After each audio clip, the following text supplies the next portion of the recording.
Hello दोस्तों। तो पिछले कई दिनों से जो है कंटिन्यूसली मुझे कॉल आ रहे थे, मैसेजेस आ रहे थे कि सर कोटा में कब से जो है वो ऑफलाइन क्लासेस स्टार्ट होने वाली, कब से ऑफलाइन क्लासेस स्टार्ट होने वाली हैं, क्योंकि कहीं ना कहीं जो है वो ऑनलाइन में उनको उतना इंटरेस्ट या मज़ा नहीं आ रहा था। तो आखिरकार उसका जवाब हमें मिल चुका है और कल ही जो है वो राजस्थान गवर्नमेंट ने अनाउंसमेंट किया है कि अब जो है 18 जनवरी से जो है वो ऑफलाइन क्लासेस स्टार्ट कर सकते हैं। तो क्या क्या वहाँ पर ध्यान देने वाली बातें हैं, किस तरह की तैयारियाँ कोटा कोचिंग्स में चल रही हैं, वो उसके लिए मैं आपसे डिस्कस करने के लिए इस वीडियो को बना रहा हूँ। तो इस वीडियो को ज़्यादा अपने दोस्तों तक पहुँचाइए, इस वीडियो को लाइक कीजिए, शेयर और सब्सक्राइब कीजिए इस चैनल को, जिससे कि आपको आने वाले नोटिफिकेशंस अपने बोर्ड एग्जामिनेशन के रिगार्डिंग या नीट या IIT के रिगार्डिंग वो मैं कंटिन्यूसली प्रोवाइड कराता रहूँ।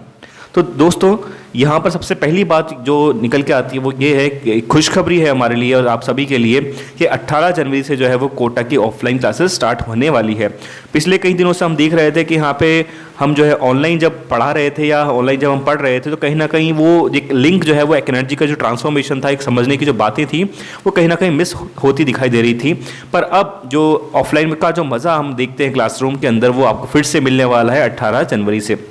तो क्या क्या बातें यहाँ पर देखने लायक हैं या क्या क्या किस तरह से यहाँ पर आपको आकर यहाँ पर अटेंड करनी है क्लासेस, थोड़ा सा मैं उसके बारे में ब्रीफ कर देता हूँ। तो सबसे पहली बात जो ये है कि पहले जो बैच या एक क्लास में जो बच्चे बैठा करते थे वो काफ़ी सारे हुआ करते थे, मतलब आपके बैच के लगभग सभी बच्चे उसमें बैठाए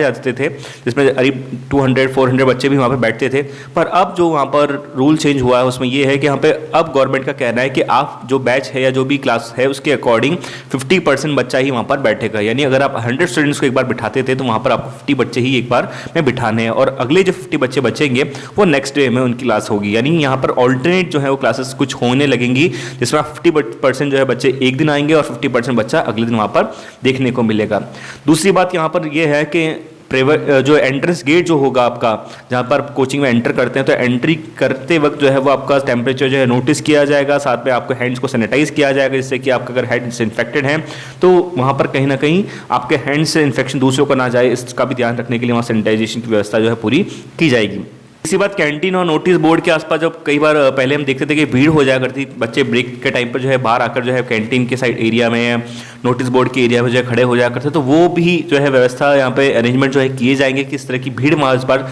ना इकट्ठा हो, जिससे कि वहाँ पे कुछ प्रॉब्लम्स ना हो।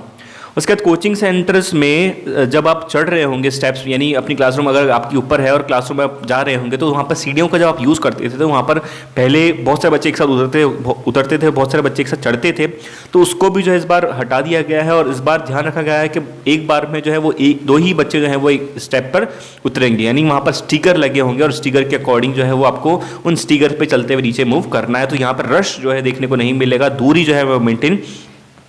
की जाएगी। उसके बाद कोचिंग में भी जो है अब आप एंट्री करेंगे तो वहाँ पर आपको मास्क लगाना जो है ज़रूरी हो जाएगा और कोचिंग के टाइम पर भी आपको मास्क लगा के रखना है। कोचिंग में एंट्री करते वक्त भी आपको मास्क लगा होना चाहिए। अगर आपकी कोचिंग में एंट्री करते वक्त मास्क नहीं होगा तो हो सकता है कि वहाँ पे आपको जो है वो वहाँ से अलाउ नहीं किया जाएगा और आपको घर भेज दिया जाएगा, अपने हॉस्टल में भेज दिया जाएगा। तो जैसे पहले हम यूनिफॉर्म में जाते थे तो यूनिफॉर्म मैंडेटरी थी हमारे लिए आने के लिए, वैसे ही इस बार जो है वो आपको मास्क भी मैंडेटरी कर दिया गया है। तो आप मास्क पहनकर ही जो है वो अंदर जा सकते हैं। अगर मास्क नहीं है तो आप जो है नहीं जा पाएंगे, उस दिन का लेक्चर आपके मिस हो सकता है। तो ध्यान रखिए, इस बात का ध्यान रखिएगा कि जब आप कोचिंग में जाएँ तो मास्क जरूर लगा के जाएँ और साथ में एक मास्क बैग में भी लेकर जाए, जिससे कि अगर आप ध्यान ना रहे, आपको भूल जाएं, तो वो मास्क जो है बैग में रखा हुआ आपको यूज़ कर पाएँ और आप क्लास मिस ना करें। उसके बाद जब आपकी क्लासेस ऑफ होंगी तो उसके क्लासेस ऑफ होने के बाद वहाँ पर आपका क्लासरूम को सैनिटाइज किया जाएगा। यानी एक क्लास होती है, उसके बाद जो दूसरी क्लास होगी उसके बीच में एक गैप होगा और उस गैप के बीच में जो क्लासरूम को सैनिटाइज किया जाएगा, सैनिटाइजेशन थ्रू स्प्रे भी होगा। और इस बार कोशिश की जा रही है कि यहाँ पर सैनिटाइजेशन जो है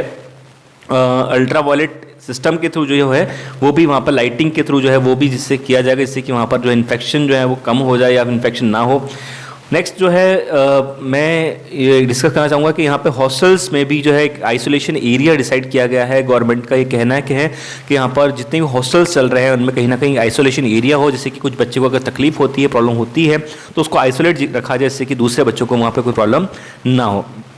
उसके बाद जब आप हॉस्टल्स में रहते थे तो पहले हम देखते थे कि यहाँ पर बच्चे एक ही रूम के अंदर 2-3 बच्चे वहाँ पर रह रहे हैं, पर इस बार ये गाइडलाइंस के अकॉर्डिंग ये है कि यहाँ पर आपको एक रूम में जो है एक ही बच्चा रहेगा, जो पहले हुआ नहीं करता। पहले बच्चे 2 शेयर करके रहते थे, पर इस बार जो है एक रूम में 21 स्टूडेंट रुकेगा, जिससे कि वहाँ पर जो है इनका कॉन्टैक्ट जो है वो ना हो। हॉस्टल को रोज़ाना सैनिटाइज़ किया जाएगा, ये बात का भी ध्यान रखना है कि हॉस्टल्स वाले जो हैं वो हॉस्टल को रोज़ सैनिटाइज़ करें, जिससे कि कोई भी जो है रिस्क ना हो। मेस में भी ध्यान रखा जाएगा कि यहाँ पर मेस में जो है वो एक साथ जो है सभी बच्चे डिनर के लिए, लंच के लिए ना आएँ, और वहाँ पे अलग अलग टाइम स्लॉट जो है बनाया जाएगा, जिससे कि वहाँ पर रश ना हो, एक गैदरिंग ना हो, और बच्चे दूरी बनाकर जो है वो अपना खाना, लंच जो है वो डिनर जो है ले सके। उसके बाद एक नई बात और भी यहाँ पे देखने को मिल रही है हमें कि एप्लीकेशन बेस्ड जो है वो मॉनिटरिंग भी की जा सकती है। या हो सकता है कि एक एप्लीकेशन डेवलप की जाए या एप्लीकेशन डाउनलोड करवाई जाए आपसे, जिसमें आपकी सारी डिटेल जो है वो आपको दी जाएगी और आपको रखनी होगी, जैसे कि कोई भी तरह का रिस्क जो होता है वो ना हो। तो ये सब कुछ बातें हैं जो गाइडलाइंस में जो है लिखी गई है, और यहाँ पर कोटा के जो कोचिंग सेंटर है इस तरह की तैयारियां यहाँ पर कर रहे हैं। तो आप जब कोटा हैं तो आप भी अपना ध्यान रखें, आते वक्त भी ध्यान रखें और कोटा आने के बाद भी अपना ध्यान रखें, क्योंकि ध्यान जो है आखिर में आपको ही खुद से रखना होगा। कोई आपको मजबूर नहीं कर सकता, यानी कोई कंपेल नहीं कर सकता जब तक आपकी खुद की इंटरेस्ट ना हो। और आपको अगर अपनी सेहत को, अपने आप को अच्छा रखना है, अपने आप को तरक्की करनी है, अपना सक्सेस पाना है, नीट और IIT क्लियर एग्जाम जो है क्लियर करने हैं, या कोई भी और कॉम्पिटिटिव एग्जाम क्लियर करने हैं, तो आपको